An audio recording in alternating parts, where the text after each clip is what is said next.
From the wind to the trees, to the buzzing of the bees, Ya Rabbil Alameen, your creation is a dream. From the stars to the moon, your dominion is so vast, yet your beauty isn't seen. Ya Rabbi, please accept my prayer. Dünyada bizni xushal qiladigan narsalar bor, har xil narsa bor, aysh ishrat bor, haraq tamakni baqaqishmaydi. Ko'ngilni xush qilamiz deb ichida shunga. Uni ichidi, ondan keyin unda bir mazgil ko'ngil xushlab, umi odatdagi narsaga aylanadi. Ondan keyin yomon ishlarni qiladi. Uni bilmadi, umi odatdagi ishlarga aylanadi. Uni qilib bo'lgandan keyin zaharlik chigimlik. Oxirida qilib, eng oxirida dunyoda qalbini butunlay qondiradigan bir narsa topolmay, oxirida nima qiladi? Ya o'zini o'ltirib oladi, ya endi men jinsimni o'zgartirib boqay deb LGBT ve şunun o'xshagan nasl chiqdi. Men bugun bir xabar ko'rdim balla. Angliyada hozir inson itlari deb cho'ng bir bozor va ko'rgazma ishlabdi. Maxsus uniki akademiyalar quribdi hozir. İnson it tutmaydi desanglar, berib sizlarni shay tarbiyalayotgan, sizlarga itga o'xshash bir niqobdan birini taqayotgan, itga o'xshash chaplashib turgan bir kiyim bor ekan, sizlarga qanda mingish, qanda palampaydan chiqish itga o'xshash. Mushuna mingishni o'rgatgan. Ondan keyin sizlar ermek hayvanga aylanıslıyken, ondan keyin sizlarni shu baylar setib olib, ishni itlab maqat ya. Shunga o'xshash insonlarni ishning o'rnida ishlatayotgan. O'ylab boqing, inson nega bor islomsiz? Allohga ishonmagan kishilar ular hayvonga o'xshaydi. Balhum adal. Hayvondanmi o'tar desa, bu hayvondanmi beter degan gap ig'ir gap emasmi deganga o'xshagan xayol kallamga kelib qoldi. Ani ko'rib, demak İslamni tushunmagan inson uni qilib, buni qilib, eng oxirida ishaga borgan gap. Bu hayvon ishda bo'lganlarning 90% kim ekan bilamsizlar? LGBT insonlar ekan.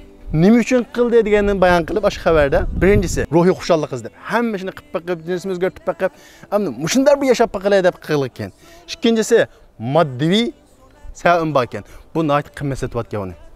Pulni ashunga bitgan, ish tutgan, demir ishkunlarda adam bo'lib yashayotgan. Demak, inson moddiy jihatda shunchalik taraqqiy qilgan bo'lsa-mu, lekin islomsiz oxirisi halokat degan gap.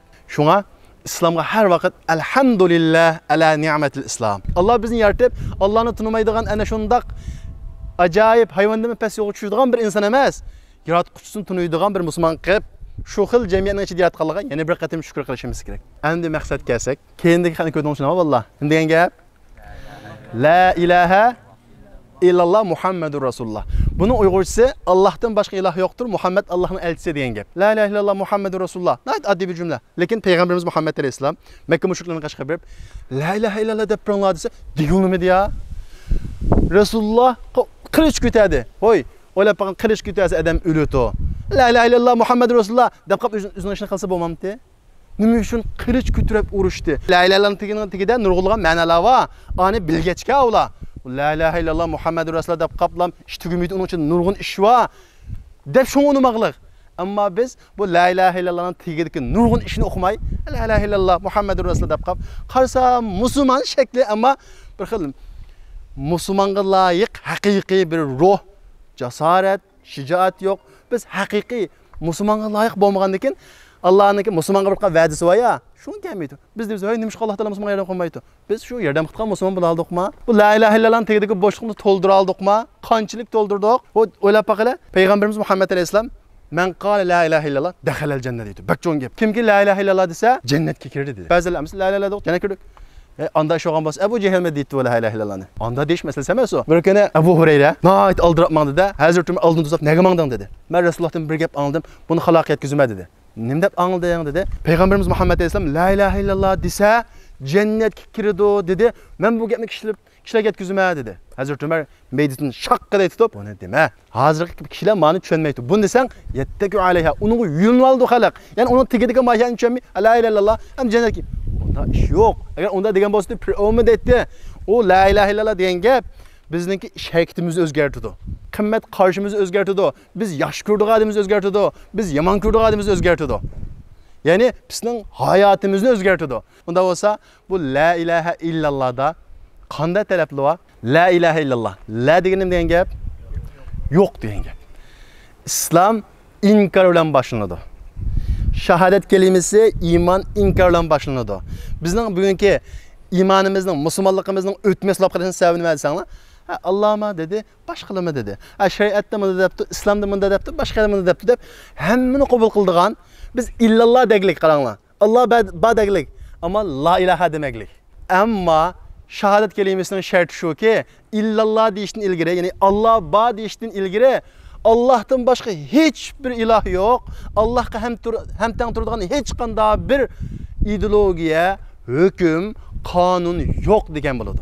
Eng avval Allohni bor deyishdan burun la ilaha. Allohdan boshqa hech bir iloh yo'q. Hech bir biznikini o'ziniga ibodat qildiradigan. Ibodat namoz deb tushunamanglar. Ibodat degan shuning yo'lda bedel tulash. Şu nim dese, şunu en doğru da biliş o ibadet oldu. İslam'da bir şey degan bolsa, başka bir göz qarashda, başka bir ideologiyada deyilgan bolsa, umu to'g'rida mangsak biz şunu ilah qilib olgan bo'lamiz. La ilaha en avval Allohdan boshqa iloh yo'q. Allohdan boshqasining hukmi, Allohning hukmining ustiga o'tanmaydi. Eng to'g'ri so'z Alloh, eng to'g'ri ko'z qarash Alloh. İkincisidan keyin illalloh kelamiz. Oldidan kallamızdan bütün biz çoğun biladigan şu İslam'ın ko'rsatmalarining ustiga qo'ygan har qanday ideyani chiqiramiz, ondan keyin illalloh deymiz. Mushrik degan gap bilamsizlar? Nima degan gap? Uyg'urcha ham tushunishga qasam topasizlar. Mushrik degan gap ikki ilohlik degan gap. Ikki ilohi va. Xo'sh, ikki ilohi degan qanday gap? Allohga ishonadi, ammo boshqa narsaga ishonadi. Bir odam namoz o'qidi, Allohni deganini qilishunda ammo havoyi havasi bir ishni tortdi. Xato bir ish, Allohcha degan ish. Hamda mening ko'nglim keldi, shuni qildimi? O ko'nglini, havoyi havasini, xohishini iloh qilib olgan bo'ldi-da, uning ilohi qancha bo'ldi? Ikki bo'ldi. Allohni inkor qilsak, voy mushriklarmi Allohni inkor qilmaydi ya? Osmondan kim yaratgan desini deydi? La yaqulunalloh, Alloh yaratdi deydi. Ammo ilohi ikki edi.